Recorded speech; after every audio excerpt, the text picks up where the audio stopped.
इनकी पार्टी का एमएलए कुलदीप सिंह सेंगर वो बलात्कारी नहीं था? ये बताइए आप मुझे। इनकी पार्टी का नेता असम में विधानसभा में बैठ के फोन वीडियो देख रहे देंगे मंदिर को लेकर जवाब। अगर मंदिर इस देश को रोजगार देता तो अपना घर तोड़वा के मंदिर बनवा देता। अगर मंदिर लोगों का इलाज करता अपना घर तोड़वा के अस्पताल बनवा देता। भाई इलाज अस्पताल में होगा, ये बात आप याद रखिए। और बात रही देश में महिला मंत्रियों की, तो भैया स्मृति ईरानी जी का ऐसा है कि जब बात उनकी बेटी की आती है तो गला फाड़ फाड़ के चिल्लाती हैं। मैं तो टीवी पर देख रहा था, जब उनकी बेटी का बाहर का मुद्दा उठा दिया था तो गला फाड़ फाड़ के चिल्ला रही थी। अगर मैं उस वक्त वहां पर होता तो मैं कह देता जी लो पानी पी लो, कहीं आपका गला खराब ना हो जाए। लेकिन जब बात देश की बेटियों की होती है तो फेविकोल जम जाती है गले में। सुना ही होगा आपने, फेविकोल मरीन का मजबूत जोड़ पानी में भी नहीं टूटता। तो जब बेटियों की बात आती है ना, देश की बेटियों की, तो गले में फेविकोल जम जाती है, इनको सुनाई भी नहीं देता है। बहुत बड़ा सवाल ये भी तो उठ रहा है कि जो पैसा वापसी की बात कर रहे हैं वो जनता का पैसा है या का पैसा है? वो देश की जनता का पैसा है और देश के लिए वो लोग गोल्ड लेकर आए, स्वर्ण पदक लेकर आए। पैसा क्या किसको नहीं मिलता पैसा? ये आज जो गौतम गंभीर है, कहने को दिल्ली का सांसद है, ठीक है, 24 घंटे वहां पर बैठे रहता है, 24 घंटे क्रिकेट के ग्राउंड में। अगर कोई आदमी इसके क्षेत्र का बीमार हो जाए, उसको अस्पताल का इलाज कराने के लिए एमपी से लेटर लिखवाना हो, तो पहले ये देखना पड़ेगा कि एमपी साहब क्रिकेट के कौन से स्टेडियम में हैं, उसके बाद जाकर लिखा जाएगा। ये हालत है, ठीक है। आज लाखों करोड़ रुपए की टीम लेके बैठे हुए हैं ये लोग। इस देश की ये स्थिति है कि क्रिकेटर जो हैं वो जुए का प्रचार कर रहे हैं और सेलिब्रिटी जो है वो गुटखे का प्रचार कर रहे हैं। ये इस देश की स्थिति हो चुकी है और बड़ी बदहाल स्थिति है जी। स्थिति कैसे बदलेगी इस देश की? स्थिति जब बदलेगी इस देश की, जो आप ये देख रहे हैं ना, जो टेलीविजन पे जो कार्यक्रम आता है 8 से 9 बजे का कार्यक्रम, अगर इस पर लगाम लगा दी जाए तो देश की स्थिति अपने आप बदल जाएगी। बेरोजगारी कौन सी सरकार मिटा देगी? हैं जी, परमानेंट बेरोजगारी कौन सी सरकार मिटा देगी? परमानेंट बेरोजगारी कोई सरकार नहीं मिटा सकती, लेकिन कम से कम रोजगार तो दे सकती है। जो 2 करोड़ रोजगार का वादा किया वो रोजगार नहीं दे सकती। नरेंद्र मोदी से किसी ने कही थी, जो आके कहा कि 2 करोड़ रोजगार देंगे, जो आके कहा कि 100 स्मार्ट सिटी देंगे, जो आके कहा कि बुलेट ट्रेन देंगे, क्या मिला? आप यहाँ के बात करिए ना, यहाँ ये चेहरा आपका देश भी तो देके आइए। अरे आप आइए तो, अरे आप पत्रकारिता करते हैं? नहीं सर। फिर क्या करते हैं आप? सर मैं पूछ रहा हूँ सर। नहीं, मैं आपको जवाब दे रहा हूँ ना सर। सर मैं आपको जवाब दे रहा हूँ। हमने कही, अरे हमने देश के प्रधानमंत्री से कही थी कि आप 2 करोड़ रोजगार का वादा करो। हमने उनसे कही थी कि आप देश को बुलेट ट्रेन का वादा करो। हमने उनसे कही थी कि आप 15-15 लाख रुपए का वादा करो। हमने उनसे कही थी कि आप ये कहो कि आप हवाई चप्पल वाले को हवाई यात्रा कराओगे। मुंगेरी इनकी पार्टी का एमएलए कुलदीप सिंह सेंगर वो बलात्कारी नहीं था? ये बताइए आप मुझे। इनकी पार्टी का नेता असम में विधानसभा में बैठ के फोन वीडियो देख रहा था? बताइए आप मुझे, बताइए ना आप मुझे। देंगे आप इस सवाल का जवाब? जो नेता विधानसभा के अंदर बैठ के फोन वीडियो देख रहा हो, उससे आप अपनी बहन बेटे की इज्जत और आबरू की गुहार लगाएंगे? दीजिए ना जवाब आप। आपके पास 1 मिनट, आपके पास जवाब है इस बात का?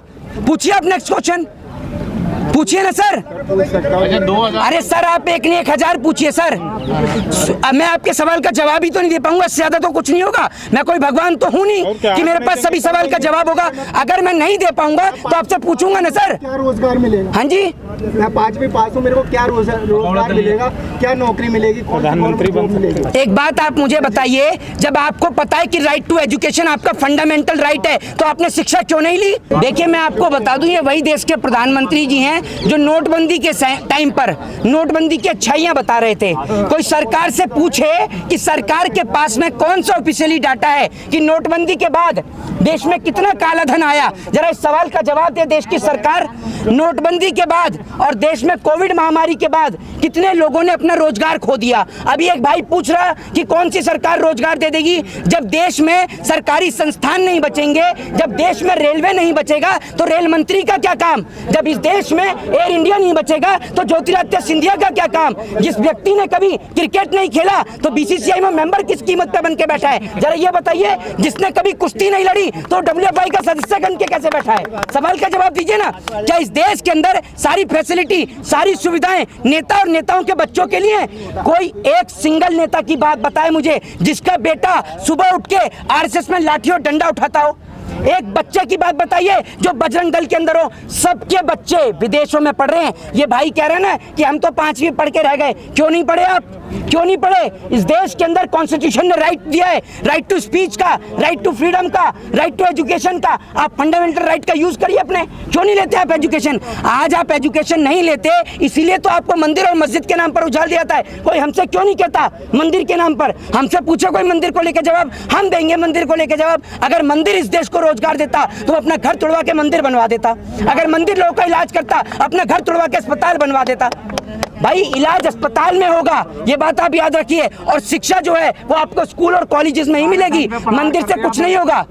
मीडिया की हालत इतनी खराब है कि मीडिया को सुनने वाले जो अंधभक्त हैं वो उनका तो ये हाल है इस देश में कि अगर मीडिया कल को टीवी पर दिखा दे कि भैया ये गोबर नहीं ये च्यवनप्राश है तो आज ज्यादा अंधभक्त चाट जाएंगे। ये स्थिति है इस देश की। अगर दिखा दिए ना टेलीविजन चैनल पर कि भैया गोबर नहीं है च्यवनप्राश है, अंधभक्त सब चाट जाएंगे। एक बात आप मुझे बताइए, कहाँ से पढ़े हैं आप, कहाँ से मास कॉम जर्नलिज्म किया है आपने?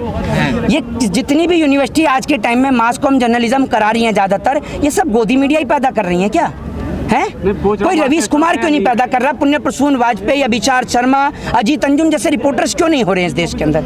है आप लोग क्या खाते हैं? आप अनाज खाते हैं नहीं खाते हैं? काय का मास्टर स्ट्रोक है? एक बात आप मुझे बताइए, हर 6 महीने में लाइन में लगा देते हैं, कभी राशन की लाइन में, कभी नोटबंदी की लाइन में, कभी नोट बदलने की लाइन में, कभी नोट निकालने की लाइन में। इनकी संगति ऐसी है। इनकी पार्टी के नेता आप सब देख लीजिए, इनकी पार्टी का एमएलए कुलदीप सिंह सेंगर वो बलात्कारी, एक नेता विधानसभा में वो पॉर्न वीडियो देख रहा, और सबसे बड़ी बात इनका दोस्त, इनका यार जिसके लिए प्रचार किया अब की बार ट्रंप सरकार, वो ट्रंप आपको पता है किस मामले में जेल गया है? पॉर्न स्टार के मामले में जेल में गए हुआ है। अब लेके पहुंचिए उसके लिए अचार और पराठे खिलाइए उसे। भाई सब संगति ऐसी है, संगति ऐसी है। G7 में फ्रांस के प्राइम मिनिस्टर गले मिल रहा है मोदी जी। ये तो भैया G7 में ऐसे दिखाते हैं भैया मोदी जी को जैसे सिर्फ मोदी जी को बैठने के लिए सोफा मिला हुआ है, बाकी जो बाइडेन जो है वो छोले की लाइन में लगा हुआ है। जिनपिंग के कुर्ते पर जो है नहीं, जिनपिंग के कुर्ते पर वो दही बल्ले गिर गए हैं, है ना? मोदी जी को सोफा मिला हुआ है, बाकी के सारे नेता दरी पर बैठे हुए हैं। यही है ना इस देश में? कैसी बात करते हैं आप, बेवकूफी भरी बात करते हैं। एक बात आप मुझे बताइए, नरेंद्र मोदी जी की अगर विदेश नीति इतनी मजबूत होती, जितने भी अंधभक्त हैं ना अपने कान का पर्दा खोल के सुन लें। पहली बात तो उनका कान का पर्दा खराब हुआ पड़ा है, फिर भी सुन ले, जहां से सुनते हैं। नरेंद्र मोदी जी की अगर विदेश नीति मजबूत होती तो आज अरुणाचल प्रदेश पे चाइना ने जिस जमीन को कैप्चर किया वो जमीन खाली हो चुकी होती।